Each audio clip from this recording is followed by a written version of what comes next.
Special edition തുടങ്ങുന്നു. ആദ്യം പ്രധാന വാർത്തകൾ.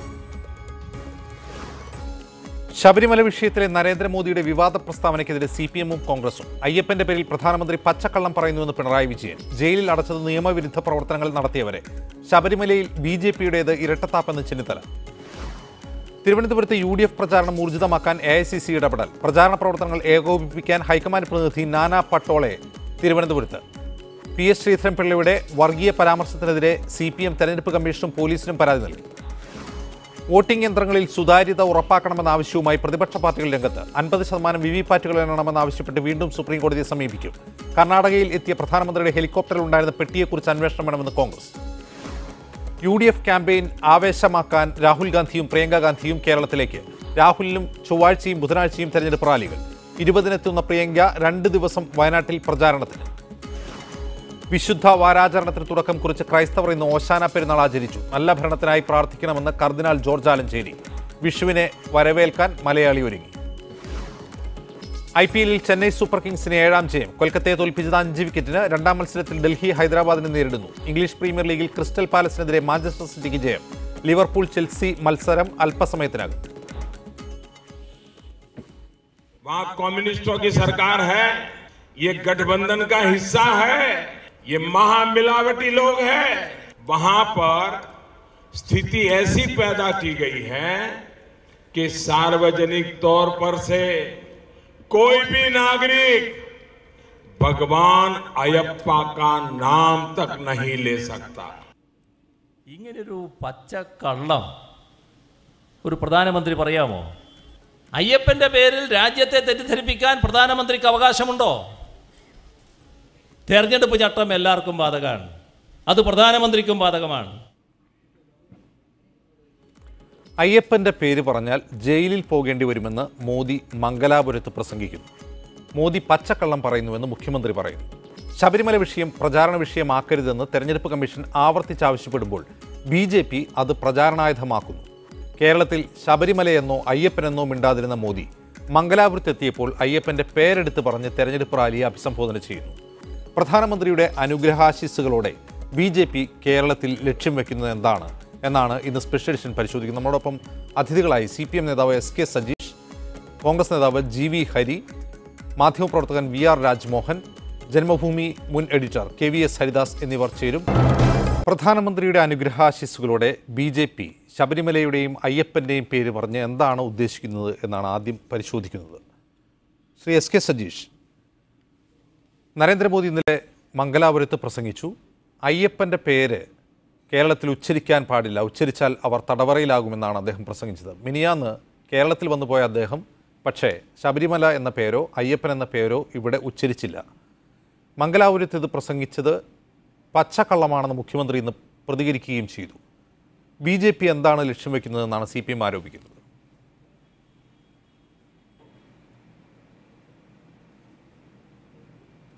അതായത് ഇന്ത്യയുടെ ബഹുമാനായ പ്രധാനമന്ത്രി ഇത്തരത്തിൽ ജനങ്ങളോട് പച്ചക്കള്ളം, നട്ടാൽ മുളയ്ക്കാത്ത നുണ പറയുന്നത് ശരിയല്ലല്ലോ. കേരളത്തിൽ അയ്യപ്പൻ്റെ പേര് പറഞ്ഞാൽ ആരെങ്കിലും ജയിലിലാവുന്നുണ്ടോ? അല്ലെങ്കിൽ പറയരുത് എന്ന് ആരെങ്കിലും പറഞ്ഞിട്ടുണ്ടോ? അങ്ങനെ യാതൊരു പ്രശ്നവും കേരളത്തിൽ നിലനിൽക്കുന്നില്ല. കേരളത്തിൽ ഇതിൻ്റെ പേര് പറഞ്ഞുകൊണ്ട് അക്രമം നടത്തിയ ചില ആളുകൾ, ക്രിമിനൽ കേസിൽ പ്രതിയായ ആളുകൾ, സ്ത്രീകളെ ഉൾപ്പെടെ ആക്രമിച്ച കേസിൽ പ്രതിയായ ആളുകൾ കേസിൽ ഉണ്ടാവുകയും ജാമ്യം എടുക്കുകയും ഒക്കെ ചെയ്തിട്ടുണ്ട്. അത് സ്വാഭാവികമായിട്ടുള്ളതാണ്. പക്ഷേ കേരളത്തിൽ ഇത്തരം കാര്യങ്ങൾ പറയാതെ മറ്റ് സംസ്ഥാനങ്ങളിൽ പോയി പറയുന്നത് ശക്തമായ വർഗീയ ധ്രുവീകരണം ലക്ഷ്യം വെച്ചുകൊണ്ടാണ്. മാത്രവുമല്ല, ഞാൻ മനസ്സിലാക്കുന്നത് തമിഴ്നാട്ടിൽ പോയി പറഞ്ഞത് കേരളത്തിൽ കോൺഗ്രസും CPM-ഉം ലീഗും ചേർന്നുകൊണ്ട് അയ്യപ്പ ഭക്തന്മാരെ ശരിപ്പെടുത്തി കളഞ്ഞു, അല്ലെങ്കിൽ അയ്യപ്പനെതിരായി പ്രവർത്തിച്ചു എന്നാണ് പറഞ്ഞത്. ഇവിടെ നാരങ്ങ വെള്ളം കൊടുത്ത ലീഗുകാരെ വരെ പോയി തമിഴ്നാട്ടിൽ പോയി കുറ്റം പറഞ്ഞു നരേന്ദ്രമോദി എന്നതുകൂടി മറ്റൊരു വാർത്തയാണ്. അതുകൂടി നാം കാണേണ്ടതുണ്ട്. അപ്പോൾ മോദിക്ക് മറ്റൊന്നും പറയാനില്ല. കഴിഞ്ഞ 5 വർഷക്കാലത്തെ 5 വർഷമാകുന്ന അദ്ദേഹത്തിൻ്റെ ഭരണത്തെക്കുറിച്ച് പറയാനില്ല. കേരളത്തിൽ വന്നിട്ടോ ദക്ഷിണേന്ത്യയിൽ വന്നിട്ടോ പറയാനില്ല. അദ്ദേഹത്തിന് നോട്ട് നിരോധനത്തെക്കുറിച്ച് പറയാനുണ്ടോ? 45 വർഷക്കാലത്ത് ഏറ്റവും വലിയ തൊഴിലില്ലായ്മ സൃഷ്ടിച്ച ഗവൺമെൻറ്റിനെ കുറിച്ച് പറയാനുണ്ടോ? അരമണിക്കൂറിൽ മരിക്കുന്ന കർഷകനെ കുറിച്ച് പറയാനുണ്ടോ? 14ഓളം തൊഴിൽ നിയമങ്ങൾ മുതലാളിമാർക്ക് വേണ്ടി അട്ടിമറിച്ചതിനെ കുറിച്ച് പറയാനുണ്ടോ? ഒന്നും മോദിക്ക് പറയാനില്ല. ഇപ്പോൾ സൈന്യത്തെക്കുറിച്ച് പറയുന്നു. സൈന്യത്തെക്കുറിച്ച് പറയാനും മോദിക്ക് പറ്റില്ല. സൈന്യത്തിൻ്റെ പേരിൽ വികാരം ഉണ്ടാക്കാൻ വേണ്ടി ശ്രമിക്കുകയാണ്. പക്ഷേ നമ്മൾ കാണേണ്ടത് മോദിയുടെ ഭരണകാലത്ത് യുദ്ധത്തിനേക്കാൾ കൂടുതൽ സൈന്യം കൊല്ലപ്പെട്ടിരിക്കുന്നു. പറയുന്നത് മിനിസ്ട്രി ഓഫ് ഹോം അഫയേഴ്സ് തന്നെയാണ്. 93% സൈനികരുടെ മരണവും വർദ്ധിച്ചു. കൊലപ്പെടുത്തൽ സൈനികരുടെ മരണം വർദ്ധിച്ചിരിക്കുന്നു. 127% തീവ്രവാദി ആക്രമണം വർദ്ധിച്ചിരിക്കുന്നു. ഇങ്ങനെ തെരഞ്ഞെടുപ്പിനെയും തെരഞ്ഞെടുപ്പ് കമ്മീഷനെയും എല്ലാം മോദി ശബരിമലയെ കുറിച്ചും അയ്യപ്പനെ കുറിച്ചും പറയുന്നു. അത് ചട്ടലംഘനമാണെന്ന് തെരഞ്ഞെടുപ്പ് കമ്മീഷൻ പറയുന്നുണ്ട്. കേരളത്തിൽ ഈ ശബരിമലയെ കുറിച്ചും അയ്യപ്പനെ കുറിച്ചും പറഞ്ഞു വോട്ട് പിടിക്കരുതെന്ന് പറയുന്നു. മുഖ്യമന്ത്രി ഇന്ന് അതിന് മറുപടി പറയുമ്പോൾ ഇതേ കാര്യം തന്നെയാണ് പറയുന്നത്. ശബരിമല എന്താണ് നടന്നത്, എന്താണ് സർക്കാർ സ്വീകരിച്ച നടപടികൾ എന്നൊക്കെയാണ്. ഇങ്ങനെ പറയുന്നതും ചട്ടലംഘനമാവില്ലേ?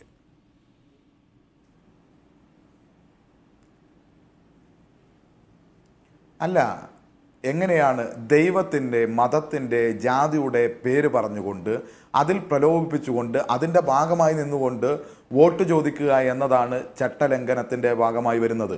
അല്ലാതെ ഏതെങ്കിലും വിഷയത്തിനകത്ത് വരുന്ന കുപ്രചാരണങ്ങളെ തുറന്നു കാണിക്കുന്നത് ചട്ടലംഘനമാവില്ലല്ലോ. ഇപ്പോൾ ഈ ചർച്ചയുടെ ഭാഗമായി ഇവർ ഉന്നയിക്കുമ്പോൾ എനിക്ക് പല കാര്യങ്ങളും പറയാനുണ്ടാകുമല്ലോ. അത് തെരഞ്ഞെടുപ്പ് കാലമായതുകൊണ്ട് ചട്ടലംഘനമാവുമോ? ഒരു വിഷയത്തിൻ്റെ ഇന്ന് ഈ വിഷയം നമ്മൾ ചർച്ചയ്ക്കെടുത്തത് ചട്ടലംഘനമാണോ? അല്ല, ഈ വിഷയവുമായി ബന്ധപ്പെട്ട ചർച്ച നടത്തുകയാണ്, അതിൻ്റെ ക്ലാരിറ്റി വരുത്തുകയാണ്. അതിൽ ചട്ടലംഘനത്തിൻ്റെ പ്രശ്നം വരുന്നില്ല. നേരെ മറിച്ച് ഞാൻ ഇന്ന ദൈവത്തിൽ വിശ്വസിക്കുന്ന ആളാണ്, അതുകൊണ്ട് എനിക്ക് വോട്ട് ചെയ്യണം. ഞാൻ ഇന്ന മതത്തിൽപ്പെട്ട ആളാണ്, അതുകൊണ്ട് എനിക്ക് വോട്ട് ചെയ്യണം. ഇന്ന ദൈവത്തിൻ്റെ പേരിൽ ഞാൻ ആണയിട്ട് പറയുകയാണ്, എനിക്ക് വോട്ട് ചെയ്യണം. ദൈവത്തെയോ മതഗ്രന്ഥത്തെയോ അങ്ങനെ ജാതിയുടെ, മതത്തിൻ്റെ, ദൈവത്തിൻ്റെ പേരിലെല്ലാം ആണയിട്ട് വോട്ട് പിടിക്കുന്നത് സജീഷ് അങ്ങനെയാണെങ്കിൽ BJP സ്ഥാനാർത്ഥികൾ തെരഞ്ഞെടുപ്പ് പ്രചാരണങ്ങളിൽ ശബരിമലയിലെ മണ്ഡലകാലത്തുണ്ടായ പ്രശ്നങ്ങൾ, പോലീസ് ഞങ്ങളെ അകാരണമായി ആക്രമിച്ചു, വിശ്വാസികൾക്ക് നേരെ ആക്രമണം നടത്തി, ഇത്തരം കാര്യങ്ങളാണ് അവർ തെരഞ്ഞെടുപ്പിൽ പ്രചരിപ്പിക്കുന്നത്. അത് ചട്ടലംഘനമാണ് എന്നാണോ തെരഞ്ഞെടുപ്പ് കമ്മീഷൻ പറഞ്ഞത്? യഥാർത്ഥത്തിൽ BJP എന്ത് ചട്ടലംഘനമാണ് നടത്തുന്നത്?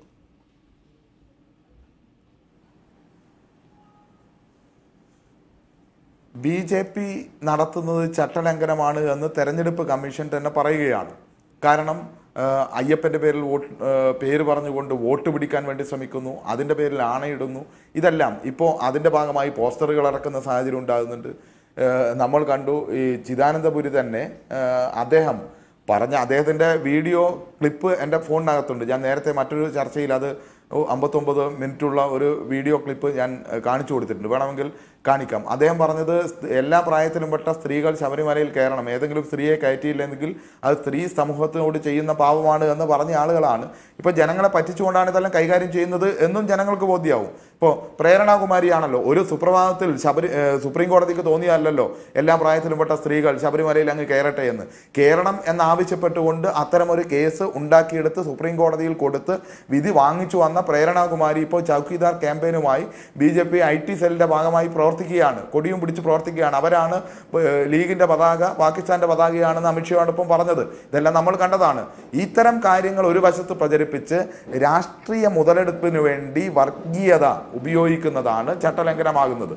ശരി സജീഷ്, ഞാൻ മടങ്ങി വരാം. ശ്രീ KVS ഹരിദാസ് ഒരു പ്രധാനമന്ത്രിയാണ്.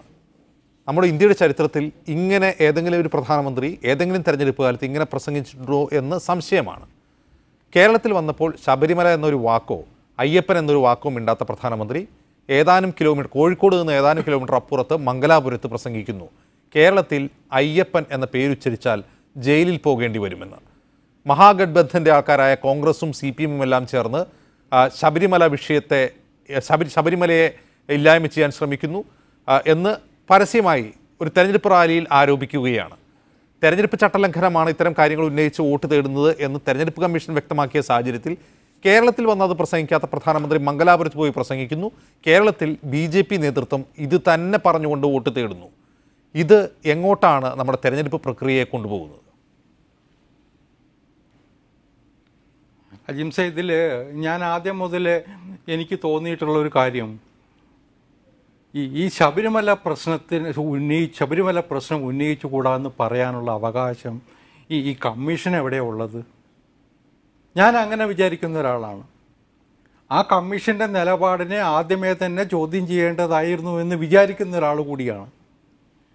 നമ്മൾ എത്രയോ കാലമായിട്ട് അയോധ്യയും രാമജന്മഭൂമിയും ബാബറി മസ്ജിദും ഒക്കെ ചർച്ച ചെയ്യുന്നു. ഇവിടെ ഇതുപോലെ എന്തെല്ലാം വിഷയങ്ങൾ കേരളത്തിൽ ചർച്ച ചെയ്തിട്ടുണ്ട്. ലോകത്തിൻ്റെ ഏത് കോണിലുള്ള വിഷയവും കേരളത്തിൽ തെരഞ്ഞെടുപ്പ് കാലത്ത് ഉന്നയിക്കപ്പെടാറില്ലേ? അതുകൊണ്ട് ശബരിമല ഉന്നയിച്ചു കൂടാ എന്ന് പറഞ്ഞ ആ നിലപാടിനെ ആദ്യമേ തന്നെ BJP ചോദ്യം ചെയ്യേണ്ടതായിരുന്നു എന്ന് വിചാരിക്കുന്ന ഒരാളാണ് ഞാൻ. രണ്ടാമത്തെ ഒരു കാര്യം, അത് BJP കണക്കിലെടുക്കുന്നില്ല എന്നതിൻ്റെ വ്യക്തമായ സൂചനയല്ലേ പാർട്ടിയുടെ തെരഞ്ഞെടുപ്പ് പ്രകടന പത്രികയിൽ ശബരിമലയെക്കുറിച്ച് വിശദമായ പരാമർശമുള്ളത്? ശബരിമല വിഷയത്തെക്കുറിച്ച് പ്രകടന പത്രികയിൽ പറഞ്ഞിട്ടുള്ള ഏക പാർട്ടി BJP ആണെന്നാണ് ഞാൻ വിചാരിക്കുന്നത്. അതിൻ്റെ പശ്ചാത്തലത്തിലാണ് ഇപ്പോൾ നരേന്ദ്രമോദി സംസാരിക്കുന്നത്. കേരളത്തിൽ ഇവിടുത്തെ മുഖ്യ തെരഞ്ഞെടുപ്പ് ഓഫീസർ പറഞ്ഞു ശബരിമല വിവാദമാക്കാൻ പാടില്ല, വിഷയമാക്കാൻ പാടില്ല എന്ന് പറഞ്ഞതുകൊണ്ടായിരിക്കണം അദ്ദേഹം കേരളത്തിൽ വന്നപ്പോൾ ആ വാക്ക് ഉച്ചരിക്കാതിരുന്നത് എന്നുകൂടി വിചാരിക്കുന്ന ഒരാളാണ് ഞാൻ. ശ്രീ KVS ഹരിദാസ്, പക്ഷേ ശബരിമലയുടെ നാലതിർത്തിയിൽ മാത്രം രണ്ട് ഡയമെൻഷൻ ഉണ്ട് ഈ വിഷയത്തിൽ. ഞാൻ അതുകൂടി ഒന്ന് താങ്കൾ ശ്രദ്ധയിൽപ്പെടുത്തുകയാണ്. ഒന്ന്, ശബരിമല വിഷയം ഉന്നയിക്കരുതെന്നല്ല, ശബരിമലയുടെയും അതുപോലെ അയ്യപ്പൻ്റെയും പേര് പറഞ്ഞ് വോട്ട് തേടരുത് എന്നാണ് ഇലക്ഷൻ കമ്മീഷൻ്റെ നിലപാടെന്ന് പിന്നീട് അദ്ദേഹം വ്യക്തമാക്കുകയുണ്ടായി. അതൊരു വിഷയം. മറ്റൊന്ന്, അയ്യപ്പൻ്റെ പേര് പറഞ്ഞാൽ ജയിലിൽ പോകേണ്ട അവസ്ഥയാണ് കേരളത്തിൽ നിന്ന് പ്രധാനമന്ത്രി മംഗലാപുരത്ത് പ്രസംഗിക്കുന്നു. അത് പച്ചക്കള്ളമാണ്, നുണപ്രചാരണമാണെന്ന് മുഖ്യമന്ത്രി ഇന്ന് അതിന് മറുപടി നൽകുകയും ചെയ്തിരിക്കുന്നു. ഇതാണോ ഒരു മാന്യമായ തെരഞ്ഞെടുപ്പ് പ്രചാരണ രീതി? ഒരു വശത്ത്. മറുവശത്ത് തൃശ്ശൂരിലെ NDA സ്ഥാനാർത്ഥി സുരേഷ് ഗോപി അയ്യൻ്റെ പേരിൽ വോട്ട് ചോദിക്കുന്ന വീഡിയോ എല്ലാ മാധ്യമങ്ങളും പ്രസിദ്ധീകരിച്ചതുമാണ്. ഇവിടെയാണ് ഈ പ്രശ്നം ഉദിക്കുന്നത്. ശ്രീ KVS. ഞാനതിലേക്ക് വരാം ജിംസേ. ഇപ്പോൾ ശബരിമല വിഷയം ഉന്നയിച്ചു കൂടാ എന്ന് പറഞ്ഞത് തന്നെ തെറ്റാണെന്ന് വിചാരിക്കുന്ന ഒരാളാണ് ഞാൻ. കാരണം കേരളത്തിനെ സമഗ്രമായിട്ട് ബാധിച്ച ഒരു പ്രശ്നമാണ്. അനവധി ആഴ്ചകളോളം കേരളം ചർച്ച ചെയ്ത, കേരളം അനുഭവിച്ച ഒരു വിഷയമാണത്. അതിൽ മോഡി പറഞ്ഞതിൽ എന്താ തെറ്റുള്ളത്? ശബരിമലയുടെ പേരിൽ ഹർത്താലിന് ആഹ്വാനം ചെയ്തു ഒരു സംഘടന. അതിൻ്റെ പേര് പറഞ്ഞ് ആ സംഘടനയുമായിട്ട് ബന്ധമുള്ളവർക്കെതിരെ മുഴുവൻ കേസെടുത്ത ഒരു സംസ്ഥാനമല്ലേ ഇത്? അവർക്കൊക്കെ എതിരായിട്ട് എന്തെല്ലാം കേസുകൾ എടുത്തിട്ടുണ്ട്? ശബരിമലയിൽ പോയി വന്നവർക്കൊക്കെ എതിരായിട്ട് കേസുകളുണ്ട്. അവിടെ ശബരിമല സന്നിധാനത്ത് പോയിട്ട് അയ്യപ്പൻ്റെ നാമം ജപിച്ചവർക്കെതിരായിട്ട് കേസെടുത്തിട്ടുണ്ട് ഈ സർക്കാർ. അപ്പോൾ അയ്യപ്പൻ്റെ പേര് പറഞ്ഞാൽ കേസെടുക്കും, ജയിലിൽ പോകും എന്ന് മോഡി പറഞ്ഞതിൽ എന്താ തെറ്റുള്ളത്? അദ്ദേഹം അതിലേക്ക് വിരൽ ചൂണ്ടുക മാത്രമാണ് ചെയ്തത്. പിന്നെ വേറൊന്ന്, ഞാൻ ആദ്യമേ സൂചിപ്പിച്ചു, കേരളത്തിൽ അത് പറയാതിരുന്നത് ഇവിടുത്തെ തെരഞ്ഞെടുപ്പ് ഓഫീസർ അതിൽ വിഷയമാക്കരുതെന്ന് പറഞ്ഞത് കൊണ്ട് മാത്രമായിരിക്കണം. പക്ഷേ ശബരിമലയുടെ ഇമ്പാക്റ്റ്, ശബരിമലയുടെ ഒരു പ്രതലം എന്ന് പറയുന്നത് കേരളത്തിൻ്റെ നാലതിർത്തിയിൽ ഒതുങ്ങുന്നതല്ല നമുക്കൊക്കെ അറിയാം. മറ്റ് സംസ്ഥാനങ്ങളിൽ അതൊരു പ്രധാനപ്പെട്ട വിഷയമാണ്. അയ്യപ്പ ഭക്തന്മാരെല്ലായിടത്തുമുണ്ട്.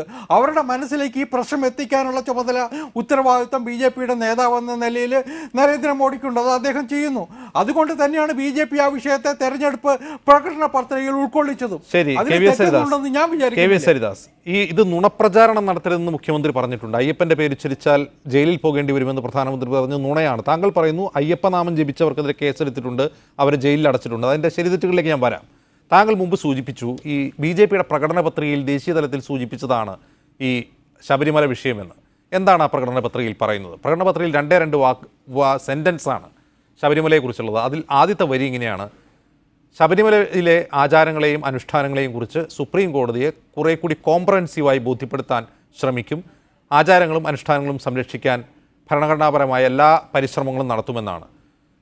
ഭരണഘടനാ ബെഞ്ച് വിധി പുറപ്പെടുവിച്ച് അതിനെതിരെ റിവ്യൂ ഹർജികൾ ഫയൽ സ്വീകരിച്ച് അതിൽ വാദം കേട്ട് വിധി പറയാൻ മാറ്റിവെച്ച ഒരു കേസിൽ ഇനി കോടതിയെ BJP എന്ത് ബോധിപ്പിക്കുമെന്നാണ് പറയുന്നത്. ഈ ആചാരങ്ങളും അനുഷ്ഠാനങ്ങളും സംരക്ഷിക്കാൻ BJP എന്ത് നടപടി സ്വീകരിക്കാനാണ് ഇനി? അജിംസെ, കേന്ദ്ര സർക്കാർ ഇതുവരെയുള്ള ഒരു ഹർജിയിലും കക്ഷിയായിരുന്നില്ല. അല്ലാത്ത 2-3 OPകൾ സുപ്രീം കോടതിയുടെ മുമ്പിലുണ്ട്. അതിൽ വിശദമായ വാദം കേൾക്കാൻ തീരുമാനിച്ചിട്ടുണ്ടോ ഇല്ലയോ എന്ന് എനിക്കറിയില്ല. ഈ ജഡ്ജ്മെൻറ്റ് വരുന്നതിന് മുമ്പ് ആ ഹർജികൾ സുപ്രീം കോടതി എടുത്തിട്ടില്ല, അതേസമയത്ത് തള്ളിയിട്ടില്ല. അതിൽ ബന്ധപ്പെട്ട ചില കക്ഷികളോട് വാദഗതികൾ എഴുതി കൊടുക്കാൻ പറഞ്ഞതായിട്ട് ഞാൻ മനസ്സിലാക്കുന്നു. സ്വാഭാവികമായിട്ടും ആ വിഷയത്തിൽ കേന്ദ്ര സർക്കാരിൻ്റെ നിലപാട് കൂടി കോടതിക്ക് ആരായേണ്ടതായിട്ട് വരും. കാരണം അതിൽ കേന്ദ്ര സർക്കാർ കക്ഷിയാണ് ആ 2-3 ഹർജികളിൽ. അതായിരിക്കണം BJP പ്രകടന പത്രികയിൽ ഈ കാര്യം സൂചിപ്പിക്കുന്നത്. കാരണം ഒന്നും കാണാതെ BJP അത് എഴുതി ചേർക്കില്ല എന്ന് വിചാരിക്കുന്ന ഒരാളാണ് ഞാൻ. BJPയുടെ നേതൃത്വം എഴുതി ചേർക്കില്ല എന്ന് വിചാരിക്കുന്ന ഒരാളാണ് ഞാൻ. അല്ലാതെ വേറെ മാർഗമില്ല. റിവ്യൂ ഹർജിയിലെ ആർഗ്യുമെന്റ്സ് കഴിഞ്ഞു. പക്ഷെ വേറെ മാർഗമില്ല. കേന്ദ്ര സർക്കാർ കക്ഷിയായിട്ടില്ല. ബിജെപിക്ക് മുമ്പിൽ വേറെ മാർഗമില്ല. ആ വാക്ക് മാത്രം അല്ല അങ്ങനെയല്ല. അത് ഞാൻ വിശദീകരിക്കുകയാണ്. ഞാൻ പറഞ്ഞത് അങ്ങനെയല്ല. അത് ഞാൻ വിശദീകരിക്കുകയാണ്. റിവ്യൂ ഹർജി വേറെ മാർഗമില്ലാത്തതിനൊരു കാരണമുണ്ട് Shri K V S Haridas. അവിടെയുണ്ട്.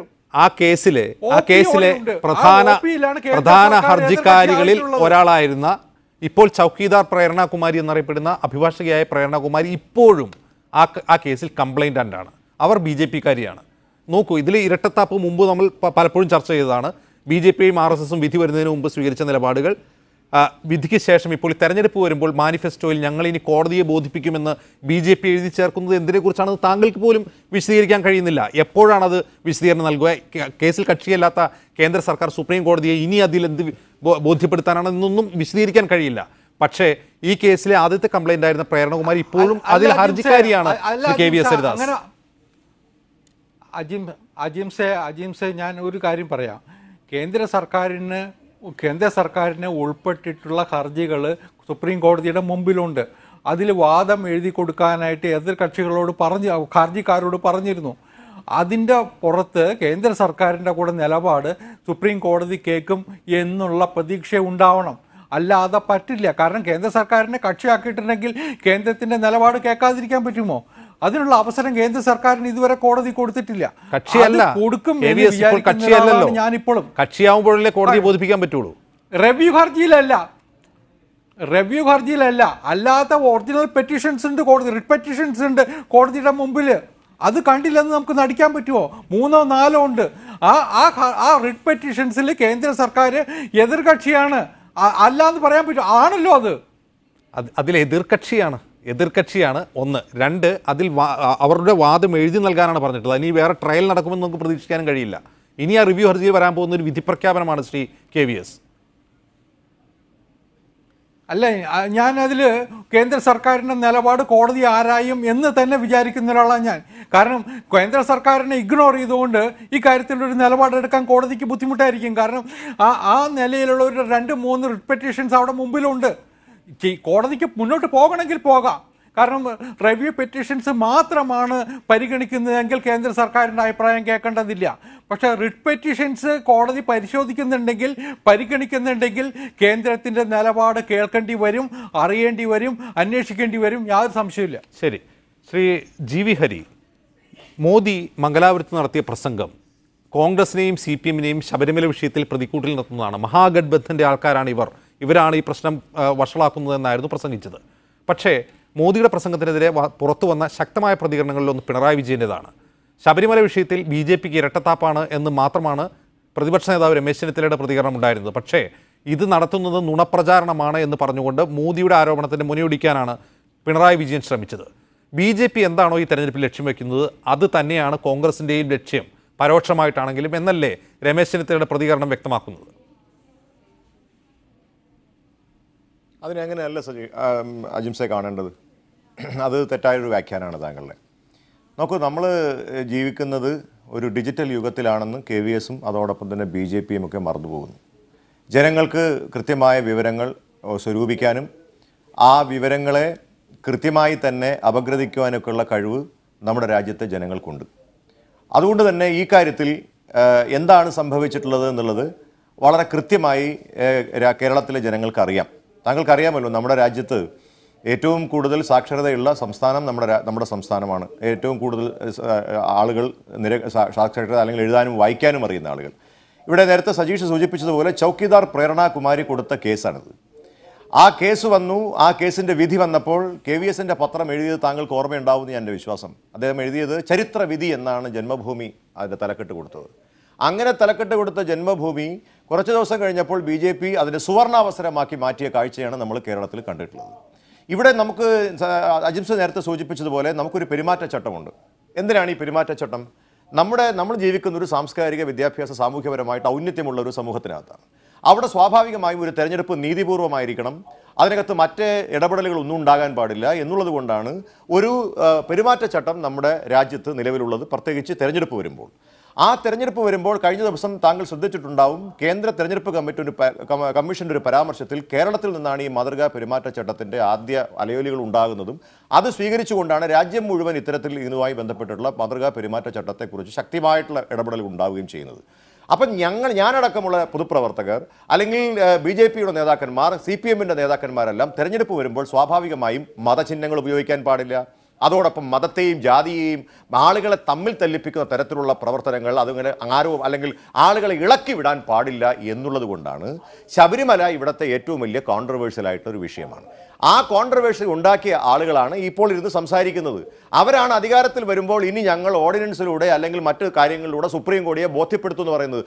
അജെയിംസ്, 282 സീറ്റുകൾ കൊടുത്ത് ഈ രാജ്യത്തെ ജനങ്ങൾ മൃഗീയ ഭൂരിപക്ഷം കൊടുത്ത് ഇവരെ അധികാരത്തിൽ കൊണ്ടുവന്ന ഇവർക്ക് ഒറ്റ ദിവസം കൊണ്ട് തീർക്കാൻ കഴിയുന്ന ഈ ശബരിമല പ്രശ്നത്തെ ഈ തെരുവിലേക്ക് വലിച്ചെടുത്തും ശബരിമലയെ ഒരു യുദ്ധകളമാക്കി തീർത്തതിൻ്റെയും ആളുകളാണ്. അത് തുടർന്ന് സെക്രട്ടേറിയറ്റിലേക്ക് കൊണ്ടുവന്നു, പക്ഷേ പരാജയപ്പെട്ടു പോയ കാഴ്ച നമ്മൾ കണ്ടിട്ടുണ്ട്. അപ്പം നേരത്തെ സജീഷ് ഇവിടെ സൂചിപ്പിച്ചതുപോലെ ഇവർക്ക് രാഷ്ട്രീയം പറയാൻ കഴിയില്ല. ഇന്നത്തെ ഒരു സംഭവം പറയാം. ശബരിമല മാത്രമല്ല, ഇന്ന് അദ്ദേഹം പറഞ്ഞത്, പ്രധാനമന്ത്രിയുടെ പ്രസംഗം താങ്കൾ ശ്രദ്ധിച്ചിട്ടുണ്ടെങ്കിൽ മനസ്സിലാവും, അദ്ദേഹം പറഞ്ഞത് രാജ്യത്ത് കഴിഞ്ഞ 5 വർഷത്തിനിടയിൽ ഇതുവരെയും ഒരു വലിയ സ്ഫോടനമോ അക്രമമോ ഉണ്ടായിട്ടില്ല എന്നാണ്. താങ്കൾക്കറിയാം, 1315 പേരാണ് കഴിഞ്ഞ 5 വർഷക്കാലമായി നമ്മുടെ ഇങ്ങനെയുള്ള വിവിധ വിഷയങ്ങൾ മരിച്ചത്. പച്ചക്കള്ളമാണ്. ചൗക്കിദാർ ചോർ ഹേ എന്ന് ഞങ്ങൾ പറഞ്ഞില്ലേ, ഞങ്ങളൊന്ന് മാറ്റി പറയുക. ചൗക്കിദാർ ചോർ മാത്രമല്ല, ചൗക്കിദാർ ഡാക്കു ഹേ, കൊള്ളക്കാരനായിരുന്നു ചൗക്കിദാർ. വരും ദിവസങ്ങളിൽ അത് തെളിയാൻ പോവുകയാണ്. അപ്പോൾ ഇപ്പോഴിവരുടെ മുദ്രാവാക്യം എന്തെന്നറിയോ കേരളത്തിൽ? മണ്ഡലമേതോ ആയിക്കോട്ടെ, മണ്ഡലകാലം മറക്കരുത് എന്നാണ്. രാജ്യത്ത് ഈ തെരഞ്ഞെടുപ്പിൻ്റെ ഇടയിൽ കൂടുതൽ സംഘർഷാവസ്ഥ ഉണ്ടാക്കുകയാണ്, വർഗീയത സൃഷ്ടിക്കാൻ ശ്രമിക്കുകയാണ് കേരളത്തിൽ BJP. ശരി, ഞാൻ മടങ്ങി വരാം. ജീവേരി, ശ്രീ VR രാജ്മോഹൻ, ഈ തെരഞ്ഞെടുപ്പ് പെരുമാറ്റച്ചട്ടങ്ങളൊക്കെ ആരൊക്കെ പാലിക്കില്ല എന്ന് ഇനിയുള്ള ദിവസങ്ങളിൽ ആർക്കും ഒരു ഉറപ്പുമില്ല, വ്യക്തതയുമില്ല. ആരോപണങ്ങൾ ഉയരും, അതിന് മറുപടികൾ ഉണ്ടാകും. പക്ഷേ ഈ ആരോപണ പ്രത്യാരോപണങ്ങൾക്കിടയിൽ സ്വാഭാവികമായും മണ്ഡലകാലം ആരും മറക്കാതിരിക്കാൻ ആണ് സാധ്യത. അത് തന്നെ തെരഞ്ഞെടുപ്പ് ചർച്ചയായി മാറുന്ന അല്ലെങ്കിൽ മാറ്റുന്ന ഒരു അവസ്ഥയാണ് ഇപ്പോഴുള്ളത്. കേരളത്തിൽ ഇത് തിരിച്ചടിയാവുമെന്ന് LDF ഭയക്കുന്നുണ്ടോ? ഉണ്ടെങ്കിൽ ഏതൊക്കെ മണ്ഡലങ്ങളിലാകും അത് തിരിച്ചടിയാവുക? ഈ മണ്ഡലകാലത്തെ മുഴുവൻ വിശദാംശങ്ങളും മലയാളികളായ രാഷ്ട്രീയ പ്രബുദ്ധരായ ആളുകൾ മാധ്യമങ്ങൾ വഴി അറിഞ്ഞിട്ടുള്ളതാണ്. ആ തെരഞ്ഞെടുപ്പ് വിധി വന്ന അന്നു മുതൽ പിന്നീടുണ്ടായ എല്ലാ സംഭവവികാസങ്ങളും ജനങ്ങളുടെ മുമ്പിലുണ്ട്. ഈ വിഷയത്തിൽ വൈകാരികമായി ഒരു സമ്മതിദാനം രേഖപ്പെടുത്താൻ ഒരുങ്ങുകയാണോ ചില മണ്ഡലങ്ങളിലെങ്കിലും വോട്ടർമാർ? എനിക്ക് തോന്നുന്നത് ഇക്കാര്യത്തിൽ BJP വളരെയധികം പ്രതീക്ഷകൾ വെച്ച് പുലർത്തുന്നുണ്ട്. കാരണം അജിംസ് സൂചിപ്പിച്ചതുപോലെ ചില മണ്ഡലങ്ങളിൽ, അതാണ് അവിടെ പ്രധാനപ്പെട്ട ഒരു പോയിന്റ്. കേരളത്തിലെ സമഗ്രമായിട്ട് എല്ലാ മണ്ഡലങ്ങളിലും ഒരേപോലെ ബാധിക്കുന്ന ഒരു അജണ്ട അല്ല ഇപ്പോൾ BJP മുന്നോട്ട് വയ്ക്കുന്നതെന്നാണ് വ്യക്തമായത്. അതുതന്നെയല്ല എനിക്ക് ഏറ്റവും കൗതുകരമായി തോന്നിയത്, പ്രധാനമന്ത്രി കോഴിക്കോട് വന്നിട്ട് നമ്മുടെ ചീഫ് ഇലക്ടറൽ ഓഫീസറായിട്ടുള്ള ടിക്കാറാം മീണ പറയുന്നത് അതേപടി അനുസരിക്കുക.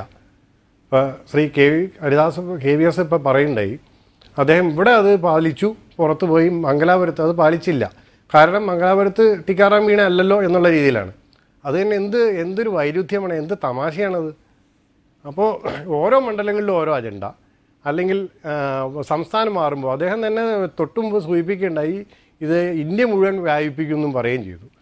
ഇതെല്ലാം തന്നെ BJP ഏത് രീതിയിലെങ്കിലും ഒരു അക്കൗണ്ട് തുറക്കാൻ വേണ്ടി കാണിച്ചു കൂട്ടുന്ന ചില അഭ്യാസ പ്രകടനങ്ങൾ മാത്രമാണ്. പക്ഷേ ഇതൊന്നും തന്നെ വിജയിക്കാനുള്ള സാധ്യത വിരളമാണ്. ഒരു മാധ്യമപ്രവർത്തനം എന്നുള്ള നിലയിൽ പുറമേ നിന്ന് നോക്കുമ്പോൾ BJPയുടെ ഈ സ്ട്രാറ്റജി അത് അതിനെ ഒരു വിശേഷിപ്പിക്കാൻ വാക്ക് പെട്ടെന്ന് വരുന്നില്ല എങ്കിൽ പോലും അത് ഒരു ശുദ്ധ അസംബന്ധമായിരിക്കും. അല്ലെങ്കിൽ BJPയുടെ ആ ഒരു പറഞ്ഞു വരുമ്പോൾ അവർക്കൊരു ആശയ ദാരിദ്ര്യം സംഭവിച്ചിരിക്കുന്നു. ശബരിമല വിഷയം കേരളത്തിലെ എല്ലാ ജില്ലകളിലും അല്ലെങ്കിൽ എല്ലാ ലോക്സഭാ മണ്ഡലങ്ങളിലും ഒരുപോലെ പയറ്റാം, അല്ലെങ്കിൽ ഒരുപാട് അത് സ്വാധീനിക്കുമെന്ന് BJP പോലും കരുതുന്നുണ്ടാവില്ല. പക്ഷേ ഞാൻ മുമ്പ് ചോദിച്ച ചോദ്യം ആവർത്തിക്കുകയാണ്. ചില മണ്ഡലങ്ങളിലെങ്കിലും ആ വിഷയം ഒരു തെരഞ്ഞെടുപ്പ് തിരിച്ചടിയാകുമോ എന്ന് LDF ഭയക്കുന്നുണ്ട് എന്ന് LDFിൻ്റെ പ്രതികരണങ്ങളിൽ നിന്ന് വ്യക്തമാണ്. ചില മണ്ഡലങ്ങളിലെങ്കിലും. കാരണം അത് ചില വോട്ട് ബാങ്കുകളെ കേന്ദ്രീകരിച്ചാണ്. അയ്യപ്പൻ എന്ന ഒരു ദൈവം, ആ ദൈവമായി കൂടുതൽ ആരാധിക്കുന്ന ചില ജനവിഭാഗങ്ങൾ കൂടുതലുള്ള മണ്ഡലങ്ങൾ, ആ മണ്ഡലങ്ങൾ തെരഞ്ഞു പിടിച്ച് തന്നെയാണ് BJP ആ പ്രചാരണത്തിന് ഇറങ്ങിയിട്ടുള്ളതും. അത്തരം മണ്ഡലങ്ങളിലുള്ളവർ ഈ പറയുന്ന പ്രചാരണത്തെ ഉൾക്കൊള്ളുമോ? ആ അർത്ഥത്തിൽ BJPക്ക് ഒരു തെരഞ്ഞെടുപ്പ് നേട്ടം ഉണ്ടാകുമോ? അങ്ങനെ നമുക്ക് കണക്കാക്കാമോ കണക്കുകൾ പരിശോധിക്കുമ്പോൾ? LDF അയക്കുന്നുണ്ടോ എന്നുള്ളത് ചോദിച്ചാൽ എനിക്ക് കൃത്യമായിട്ട് തോന്നുന്നത് LDF വോട്ട് ബാങ്കിൽ അങ്ങനെ ഒരു മാറ്റം ഒരു പരിധിക്കപ്പുറം ഉണ്ടാകാൻ സാധ്യതയില്ല. ചില LDF വോട്ടിൽ തന്നെ ഈ ശബരിമല ഇഷ്യൂ എങ്ങനെ മുന്നോട്ട് വന്നു, അതിനെ ജനങ്ങൾക്കിടയിൽ ജനസാമാന്യത്തിൻ്റെ ഇടയിലുണ്ടായിട്ടുള്ള ചലനങ്ങൾ. അപ്പോൾ സത്യം പറയുകയാണെങ്കിൽ അയ്യപ്പൻ എന്ന് പറഞ്ഞ ദൈവം എല്ലാ ശബരിമല ശ്രീ ധർമ്മശാസ്താവ് എല്ലാ മതത്തിലും ജാതിയിലും പെട്ടവർക്ക് പ്രവേശിക്കാവുന്നൊരു സ്ഥലമാണെങ്കിലും അത് മുഖ്യമായിട്ടും ഹൈന്ദവരുടെ സങ്കല്പങ്ങൾക്ക് അനിശ്ചിതമായിട്ടാണ് ഇപ്പോൾ ഉള്ളത്. അതിൽ തന്നെ എല്ലാവരും ഒരേപോലെയല്ല ഈ വിഷയത്തെ കൈകാര്യം ചെയ്തിരിക്കുന്നത്. ഹിന്ദു സമൂഹത്തിലുള്ള കാസ്റ്റ് ഡിവിഷൻ അനുസരിച്ച് എല്ലാ കാസ്റ്റിനും ഒരേ രീതിയിലല്ല. ഇപ്പം മുഖ്യമായിട്ടും ഈ ഇഷ്യൂ കൃത്യമായി തന്നെ പറയുകയാണെങ്കിൽ NSS ആണ്, അതല്ലെങ്കിൽ സവർണ സമുദായങ്ങളിലാണ് കൂടുതലെടുത്ത് നാമജപ ഘോഷയാത്രയിലും മറ്റും പങ്കെടുത്തത്. അപ്പോൾ ആ ആളുകളുടെ വോട്ട് തന്നെയാണ് മുഖ്യമായിട്ടും BJPക്ക് കിട്ടാൻ സാധ്യതയുള്ളതെന്നാണ് എൻ്റെ ഒരു നിരീക്ഷണം. അതിൽ തന്നെ ഇപ്പോൾ വേണമെങ്കിൽ കേരളത്തിലെ ഈ ഹൈന്ദവ സമുദായത്തിലെ ഏറ്റവും പ്രബലമായിട്ടുള്ള ഈഴവ വോട്ടുകൾ അധികവും LDFിലാണ് കേന്ദ്രീകരിച്ചിട്ടുള്ളത്. അതിൽ വലിയ മാറ്റങ്ങൾ വരാൻ സാധ്യതയില്ല.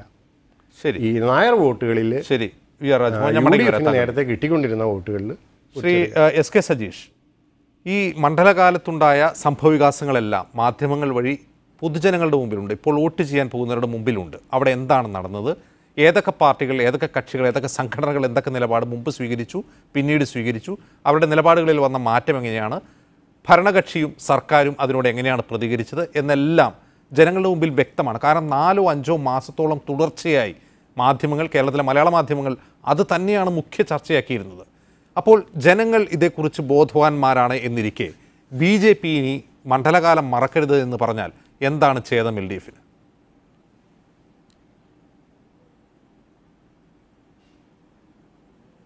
അല്ല, ഒരു കാര്യം ഞങ്ങൾ ആ കാര്യത്തിൽ മറ്റൊരു രീതിയിലൊന്നും പറയാൻ ആഗ്രഹിക്കുന്നില്ല. കാരണം എന്താണ്, താങ്കൾ സൂചിപ്പിച്ച പോലെ തന്നെ കുറച്ച് നാളായി ഈ വിഷയം കുറച്ച് ശാന്തമായി തന്നെ ഈ വിഷയം മനസ്സിലാക്കാനുള്ള അവസരം കേരളത്തിലെ ജനങ്ങൾക്ക് കിട്ടി.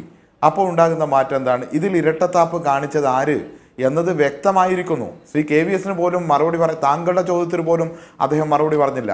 ഒരു കാര്യം മനസ്സിലാക്കേണ്ടത്, ഒരു ദിവസം സുപ്രീം കോടതിയിലെ ജഡ്ജിമാർക്കങ്ങ് തോന്നി കേരളത്തിൽ ശബരിമലയിൽ എല്ലാ പ്രായത്തിലും പെട്ട സ്ത്രീകൾ കയറട്ടെ എന്ന് തോന്നി വിധിച്ചതാണോ? അല്ല. അതിന് കാരണക്കാരിയായി വിധി ഉണ്ടാക്കി കൊണ്ടുവന്ന പ്രേരണാകുമാരി BJP ആണ് എന്നത് BJPയുടെ IT സെല്ലിൽ ഇപ്പോഴും പ്രവർത്തിക്കുകയാണ്, ഇപ്പോൾ മോദിക്ക് വേണ്ടി സജീവ പ്രചരണം നടത്തിക്കൊണ്ടിരിക്കുകയാണ് എന്ന വസ്തുത എല്ലാവർക്കും ബോധ്യമായി കഴിഞ്ഞു.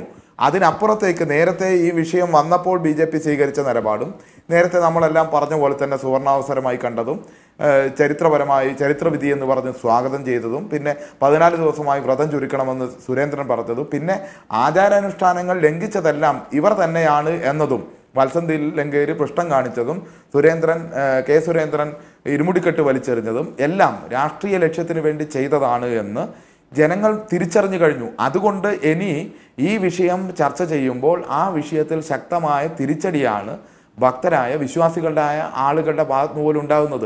പ്രേരണാകുമാരിക്കെതിരെ ഒരു വാക്കുമിണ്ടാൻ ആഗ്രഹിക്കുന്നില്ല.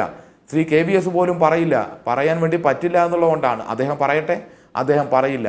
പക്ഷേ ഈ വിഷയങ്ങൾ ഉരുണ്ടുകൂട്ടി കൊണ്ടുവന്ന് ഇപ്പോൾ മണ്ഡലം ഏതായാലും പ്രശ്നം ചർച്ച ചെയ്യണം എന്ന് പറയാൻ കാരണം കേരളത്തിൽ UDFും അതുപോലെ തന്നെ BJPയുമായി ചില അവിഹിതമായ ധാരണകളുണ്ട്.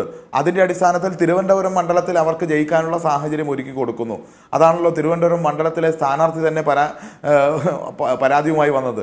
ആ പരാതി പരിഹരിക്കാൻ വേണ്ടി വന്ന AICCയുടെ നിരീക്ഷകനുണ്ട്. അതാണ് ഏറ്റവും തമാശയായിട്ട് എനിക്ക് തോന്നിയത്. BJPയെ സഹായിക്കുന്നു എന്ന് പറഞ്ഞിട്ട് നിരീക്ഷകനായി വന്നയാൾ 1999 മുതൽ 2014 വരെ BJP കോൺഗ്രസിൻ്റെ മഹാരാഷ്ട്രയിലെ MLA ആയിരുന്നു. അതിനുശേഷം 2014 അദ്ദേഹം BJPയിലേക്ക് പോയി. MP ആയി മത്സരിച്ചു, പ്രഫുൽ പട്ടേലിനെയാണ് തോൽപ്പിച്ചത്. എന്നിട്ട് BJP-യിലായിരുന്നു. ഇപ്പം വീണ്ടും തിരിച്ചു വന്നിരിക്കുകയാണ്.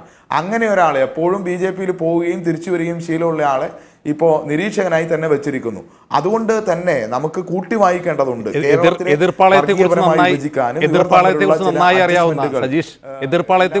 അറിയാവുന്ന ഒരാളെ തിരുവനന്തപുരത്ത് നിയോഗിച്ചത് അതിനുവേണ്ടി തന്നെയായിരിക്കാം.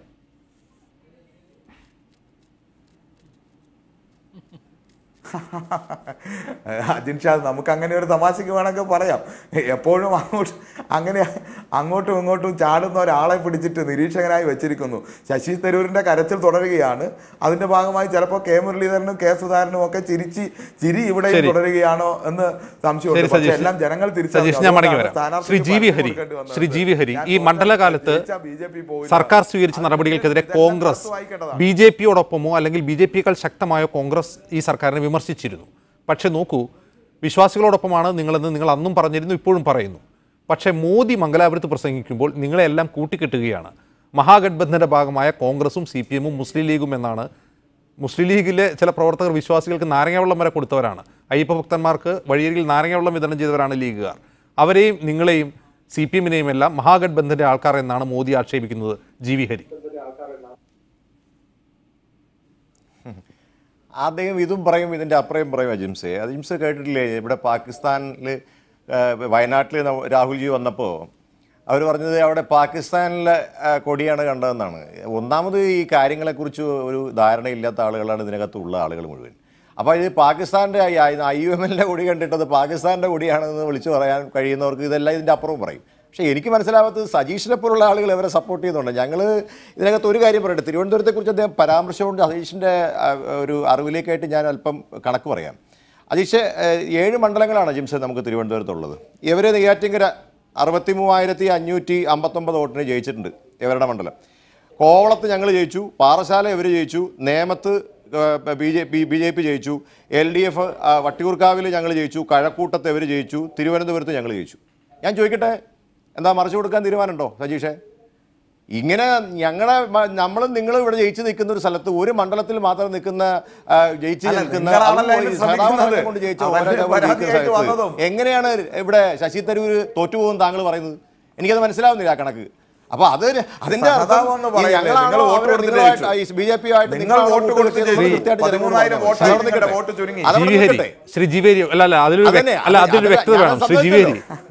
തിരുവനന്തപുരം മണ്ഡലം തിരുവനന്തപുരം മണ്ഡലത്തിൽ ഇങ്ങനെ ഒരു ആക്ഷേപം വരാൻ കാരണം കൂടി നമ്മൾ ഇന്ന് ചർച്ച ചെയ്യുന്ന വിഷയമാണ്. ശബരിമല ഡയറക്റ്റ് ഹിറ്റ് ആവാൻ സാധ്യതയുള്ള ഒരു മണ്ഡലമായി BJP തിരുവനന്തപുരത്തെ കാണുന്നുണ്ട്.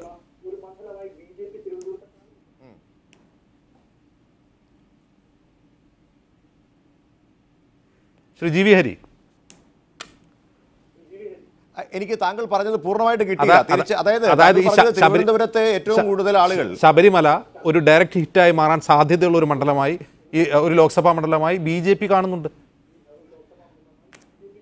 അല്ല, ഒരിക്കലും അതെങ്ങനെ ശരിയാവും? ഞാൻ ചോദിക്കട്ടെ, ഇവർ രണ്ടുപേരും ചെയ്ത ഇരട്ടത്താപ്പിനെ കുറിച്ച് താങ്കൾ പറയുന്ന ഇവിടെ ഏറ്റവും കൂടുതൽ ഭൂരിപക്ഷമുള്ള ഒരു പ്രത്യേക വിഭാഗത്തിൽപ്പെട്ടിട്ടുള്ള അത് ഇവിടെ ഞാൻ പറഞ്ഞല്ലോ, തെരഞ്ഞെടുപ്പായിട്ട് അത്ര കാര്യത്തിൽ പറയുന്നില്ല.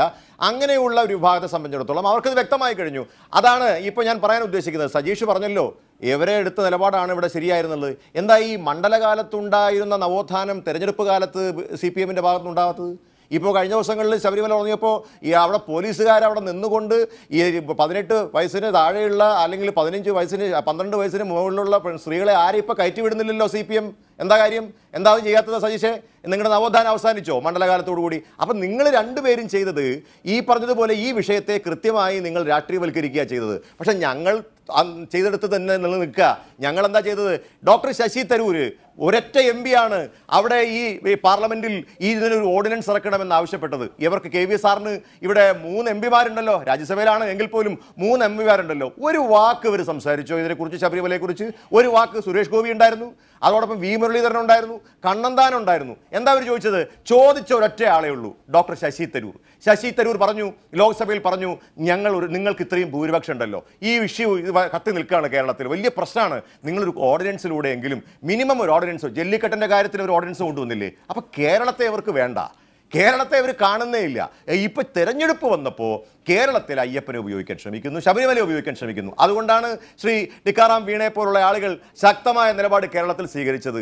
അത് കേരളത്തിലായതുകൊണ്ടാണ്. അതുകൊണ്ടാണ് ഒരു കമാന്നൊരു അക്ഷരം പോലും ഇണ്ട. പക്ഷേ താങ്കൾ ശ്രദ്ധിച്ചു കാണും, ശ്രീധരൻ പിള്ളയെ പോലുള്ള ആളുകൾ പ്രധാനമന്ത്രിയെ ഇരുത്തിക്കൊണ്ട് ഈ വിഷയം ശക്തമാക്കാൻ പോകുന്നു. അതിൻ്റെ പിറ്റേ ദിവസം തിരുവനന്തപുരത്ത് സെക്രട്ടേറിയറ്റിന് മുമ്പിൽ നാമജപയജ്ഞം സംഘടിപ്പിക്കാൻ ഇവർ മുതിർന്നു. അതിനെ തടയാൻ ഇവർക്ക് ആർക്കും സാധിച്ചില്ലല്ലോ.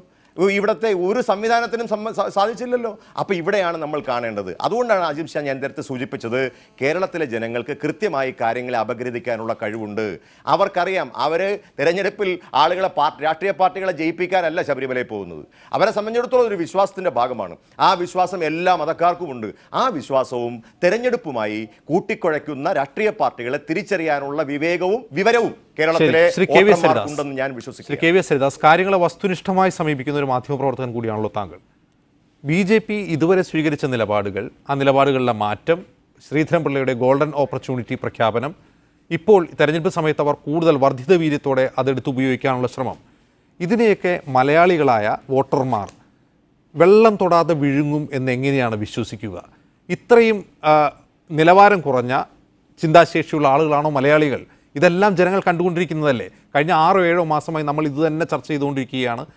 ഇതിനെ തുടർന്നുണ്ടായ നുണപ്രചാരണങ്ങൾ, അതിനെ മാധ്യമങ്ങൾ എങ്ങനെയാണ് പൊളിച്ചടുക്കിയത്, അതിന് കൊടുത്ത മറുപടി, സർക്കാരിൻ്റെ ഭാഗത്തുനിന്നുള്ള മറുപടി, എത്രയോ തവണ മലയാളികൾ ഇത്രയും ശ്രദ്ധിച്ചിട്ടുള്ള, ഇത്രയും ചർച്ച ചെയ്തിട്ടുള്ള മറ്റൊരു വിഷയവും, ഒരുപക്ഷെ രാഷ്ട്രീയ വിഷയം പോലും കേരളത്തിൽ ഉണ്ടാവില്ല. ശ്രീ കെ.വി.എസ്. ഹരിദാസ്. അജിംസ് പറഞ്ഞതൊക്കെ ശരി തന്നെ. ശബരിമല ചർച്ച ചെയ്തിടത്തോളം അടുത്ത കാലത്തൊന്നും ഒരു വിഷയവും കേരളം ചർച്ച ചെയ്തിട്ടുണ്ടാവില്ല. പക്ഷെ ഇന്നും നമ്മൾ എന്തുകൊണ്ടാണത് ചർച്ച ചെയ്യുന്നത്? അതിവിടെ ഒരു വിഷയമായതുകൊണ്ട് തന്നെയാണ്. ഈ തെരഞ്ഞെടുപ്പിൽ ഒരു പ്രധാനപ്പെട്ട പ്രശ്നമായതുകൊണ്ട് തന്നെയാണ് അജിംസും മീഡിയ കൊണ്ടും മറ്റ് ചാനലുകളും ഒക്കെ തന്നെ അതിന്ന് ചർച്ച ചെയ്യുന്നത്. അതിലിപ്പോൾ ഹരി ഈ പറയുന്നില്ല, ഞങ്ങൾക്കൊന്നും ഞങ്ങൾ എടുക്കുന്ന നിലപാടുകൾക്കൊപ്പമാണ് എല്ലാവരും എന്ന്. എല്ലാവർക്കും പറയാനുള്ള അവകാശമുണ്ട്. പക്ഷെ BJP ഈ ഒരു വിഷയത്തിൽ ഒരു നിലപാട് എടുത്തിട്ടുണ്ട്, അവസാനത്തെ എടുത്തിട്ടുള്ള നിലപാട്. ആ നിലപാടുമായിട്ട് അത് ഈ പ്രക്ഷോഭത്തിൻ്റെ മുൻനിരയിൽ തന്നെ ഉണ്ടായിരുന്നു BJPയും ഇവിടുത്തെ ഹൈന്ദവ പ്രസ്ഥാനങ്ങളും ഏതാണ്ട് കൈകോർത്തുകൊണ്ട് തന്നെയാണ് മുന്നോട്ട് പോയത്. അവർ കൈകോർത്തുകൊണ്ട് തന്നെയാണ് ഇപ്പോഴും മുന്നോട്ട് പോകുന്നത്. യാതൊരു സംശയമില്ല അതിനകത്ത്. അതിൻ്റെ ഫലം ഈ തെരഞ്ഞെടുപ്പിൽ കാണും എന്നാണ് BJPയുടെ വിശ്വാസം, പ്രതീക്ഷ. ഇവിടുത്തെ ഈശ്വര വിശ്വാസികളുടെ ഒരു പിന്തുണ ഈ കാര്യത്തിൽ BJPക്ക് ലഭിക്കും. BJPക്ക് അതില്ല എന്നാണ് ഈ സമരത്തിന്റെ മുൻനിരയിലുണ്ടായിരുന്ന NSS അവരിറക്കിയ പ്രസ്താവനയിൽ പറയുന്നത്. ഞങ്ങൾ BJPയോടൊപ്പം അല്ല എന്ന് തന്നെയാണ് അവരതിൽ പറയുന്നത്. BJP ഇതിന്റെ രാഷ്ട്രീയമായി ഉപയോഗിക്കാൻ ശ്രമിച്ചു എന്നാണ് NSS പുറത്തിറക്കിയ പ്രസ്താവന. ഇക്കാര്യത്തിൽ സർക്കാർ വിശ്വാസികൾക്കെതിരായപ്പോൾ കോൺഗ്രസ് മാത്രമാണ്, UDF മാത്രമാണ് ഒരു നിയമ നടപടിയുമായി മുന്നോട്ട് പോയത്. BJP ഇതിനെ രാഷ്ട്രീയമായി ദുരുപയോഗം ചെയ്യുകയായിരുന്നു എന്നായിരുന്നു NSSന്റെ പ്രസ്താവന. ഞാൻ NSSനെ തള്ളി പറയാനൊന്നുമില്ല. പക്ഷെ നിയമ നടപടിയുമായിട്ട് പോയവരിൽ സംഘപരിവാർ പ്രസ്ഥാനങ്ങളിലെ ആളുകളും ഉണ്ടായിരുന്നു, ആദ്യം മുതലേ ഉണ്ടായിരുന്നു. ആ ആദ്യത്തെ ഹർജിക്കാരിൽ ഉണ്ടായിരുന്നു കെ.വി.എസ്. ഹരിദാസ്. അത് ശബരിമലയിൽ യുവതികളെ പ്രവേശിപ്പിക്കണം എന്ന് പറഞ്ഞുകൊണ്ട് പ്രേരണകുമാരിയെ പോലുള്ള സംഘപരിവാറുകാർ പോയിരുന്നു. അല്ല അജിംസെ അത് ആ പ്രേരണകുമാരിയെ കുറിച്ച് ഒരുപാട് ചർച്ചകൾ നടത്തിയിട്ടുണ്ട്, ഒരുപാട് വിശദീകരണങ്ങൾ കൊടുത്തിട്ടുണ്ട്. ഞാനത് വീണ്ടും ആവർത്തിക്കണ്ടെന്ന് വിചാരിച്ചിട്ട് തന്നെയാണ് അവരെന്നാ BJP ആയത്. ഞാൻ ആ ചരിത്രം കൂടി വേണമെങ്കിൽ പറയാം. പറഞ്ഞ് വിശദീകരിച്ചിട്ട് കാര്യമില്ല എന്നുള്ളത് കൊണ്ട് വിശദീകരിക്കാത്തത് മാത്രമാണ്. അവർ മുമ്പും BJP ആണ്, ഇപ്പോഴും BJP ആണ്. അവിടെ തുടങ്ങുന്ന സമയം അവിടെയാണ് തെറ്റ്. അവിടെ പ്രാക്ടീസ് തുടങ്ങുന്ന സമയത്ത് അവിടുത്തെ ഹർജി കൊടുത്തത്. ഞാൻ പറഞ്ഞേ, അതിനുശേഷമാണ് അവരൊരു BJP നേതാവിൻ്റെ ഭാര്യയായിട്ട് വരുന്നത്. അതിനുശേഷമാണ് അവരുടെ BJP ബന്ധം.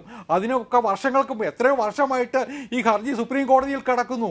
അതിനു മുമ്പുള്ള അവരതിൽ നിന്ന് പിന്മാറാൻ അവസാനം കാര്യങ്ങൾ മനസ്സിലായപ്പോൾ ഈ കേസിൽ നിന്ന് പിന്മാറാൻ അവർ ശ്രമം നടത്തി. കോടതി അത് അനുവദിച്ചിട്ടില്ല. അതാണ് സംഭവിച്ചിട്ടുള്ളത്. അത് വിശദീകരിക്കേണ്ട കാര്യമില്ല ഇനി. കാരണം അതിങ്ങനെ കുപ്രചരണം നടത്തി എത്രയോ കാലമായിട്ട് നടക്കുന്നു. അതങ്ങനെ നടന്നോട്ടെ, ഞങ്ങൾ അതിലൊന്നും പ്രശ്നമൊന്നുമില്ല എന്ന്. കാരണം അതൊന്നും ജനങ്ങൾ വിശ്വസിക്കില്ല.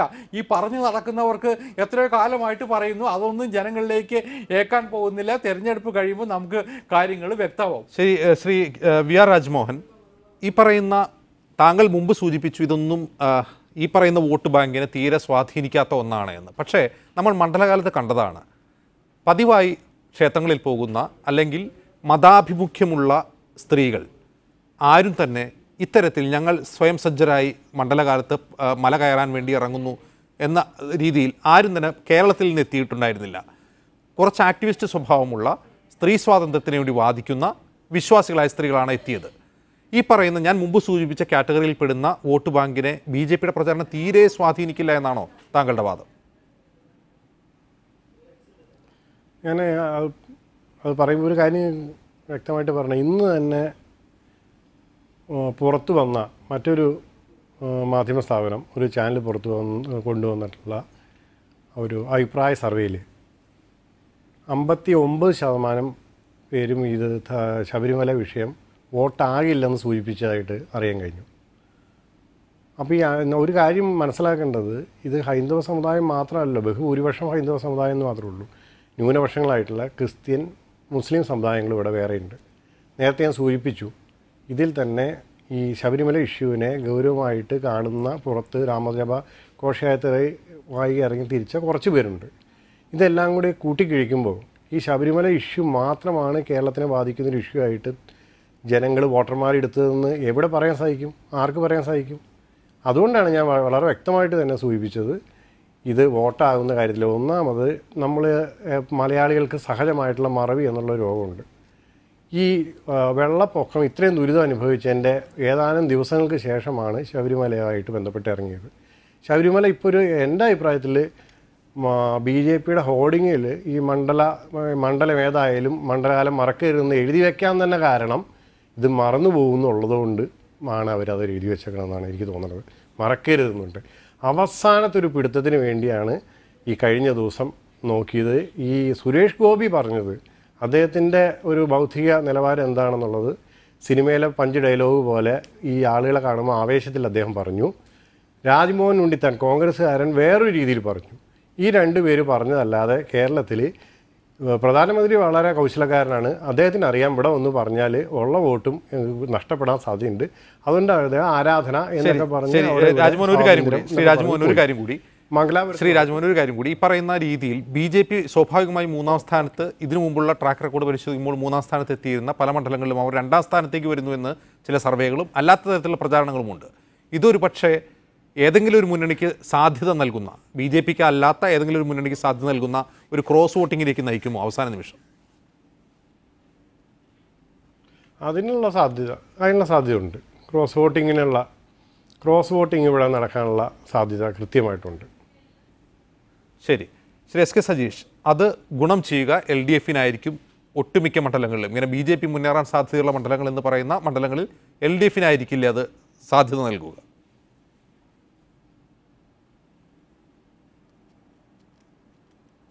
അല്ല, ഇടതുപക്ഷ ജനാധിപത്യ മുന്നണിക്ക് ഈ തെരഞ്ഞെടുപ്പിൽ മുൻതൂക്കമുണ്ടാകും. കാരണം കൃത്യമായ മതനിരപേക്ഷ നിലപാട് സ്വീകരിച്ചുകൊണ്ട് പോകുന്നുണ്ട്. അതുകൊണ്ട് ഇടതുപക്ഷ ജനാധിപത്യ മുന്നണിക്കൊപ്പം നിൽക്കാനാണ് കേരളത്തിലുള്ള സാധാരണ ജനങ്ങൾ തയ്യാറാവുക. അതിപ്പോൾ നേരത്തെ ശ്രീ ഹരി പറഞ്ഞപ്പോൾ രമേശ് ചെന്നിത്തലയാണ് ഈ വിധി വന്നപ്പോൾ ആദ്യം തന്നെ ഈ വിധി അംഗീകരിക്കുന്നു എന്നൊക്കെ പറയുകയും ചെയ്തത്. പിന്നെയാണ് പറഞ്ഞത് നിങ്ങൾ കൊടിയെടുക്കാതെ സംഘപരിവാരത്തിൻ്റെ സമരത്തിന് പോയിക്കോ എന്ന് പറഞ്ഞു. ഇപ്പോൾ കൊടിയെടുക്കാതെ പോയ KS രാധാകൃഷ്ണൻ ഇപ്പോൾ ആലപ്പുഴയിലെ BJPയുടെ സ്ഥാനാർത്ഥിയാണ്. അപ്പോൾ ഇതിലേക്ക് ആളെ കൊടുക്കുന്ന പണിയാണ് എടുത്തത്. മാത്രവുമല്ല അതിൻ്റെ പ്രതിസന്ധി ഇപ്പോൾ അനുഭവിച്ചുകൊണ്ടിരിക്കുകയാണ്. അതാണ് ഞാൻ തിരുവനന്തപുരത്തെ കാര്യം ലഘൂകരിക്കാൻ വേണ്ടി പറ്റില്ല. നേമത്ത് പൂർണ്ണമായി വോട്ട് കൊടുത്തിട്ടാണല്ലോ ജയിപ്പിച്ചത്. ആദ്യമായി ഒരു BJP സ്ഥാനാർത്ഥിയെ കേരളത്തിൽ ജയിപ്പിച്ചത്. വട്ടിയൂർക്കാവുള്ള MLA വടകരയിലേക്ക് വരുമ്പോൾ അതിൻ്റെ അലയൊലിയുള്ളത് ഞങ്ങൾ സൂചിപ്പിച്ചപ്പോൾ ആദ്യം എല്ലാവരും നിഷേധിച്ചു. ഇപ്പോൾ വടകരയിലെ സ്ഥാനാർത്ഥിയും കോഴിക്കോട് സ്ഥാനാർത്ഥിയും കണ്ണൂർ അതുപോലെ തന്നെ തിരുവനന്തപുരത്തെ സ്ഥാനാർത്ഥിയുമെല്ലാം പരാതിയുമായി നിൽക്കുകയാണ്. ഒരു വശത്ത് സഹായം കിട്ടുന്നില്ല, എല്ലാവരും തിരിച്ചറിഞ്ഞു. അതിന്റെ ഭാഗമായി വട്ടിയൂർക്കാവിൽ ഏതായാലും LDF സ്ഥാനാർത്ഥിയായിരുന്നു 3-ാം സ്ഥാനത്തേക്ക് പോയത് എന്നുകൂടി ഓർമ്മിപ്പിക്കുന്നു. ശ്രീ GV ഹരി മറുപടി വളരെ ചുരുക്കി, സമയക്കുറവുണ്ട്. ഞാൻ പറയാൻ വെച്ചിരുന്ന മറുപടി അജിംസ് പറഞ്ഞു കഴിഞ്ഞു. അതായത് വട്ടിയൂർക്കാവിലെ കാര്യം തന്നെയാണ് എനിക്ക് മറുപടിയായിട്ട് പറയാനുള്ളത്. പക്ഷെ ഒരു കാര്യം പറയട്ടെ അജിംസ് അതെ അതാണ് വട്ടിയൂർക്കാവിൽ ഇടതുപക്ഷ ജനാധിപത്യ മുന്നണിയുടെ വോട്ട് ചോർന്നു പോയിട്ടില്ല. സമയക്കുറവുണ്ട്. ജീവിതരി മറുപടി പറയും, പെട്ടെന്ന് അവസാനിപ്പിക്കും. ഇവിടെ തർക്കിക്കേണ്ടത് ഞാനും സജീഷുമല്ല. ഈ രാജ്യത്തെ വർഗീയ കക്ഷികളെ, ഈ രാജ്യത്തെ ജനാധിപത്യത്തെ അംഗീകരിക്കാത്ത, ഈ രാജ്യത്തെ മതേതരത്വത്തെ അംഗീകരിക്കാത്ത BJP-യെ തോൽപ്പിക്കാൻ മതേതര ശക്തികൾ ഒന്നിക്കേണ്ട സമയമാണ്.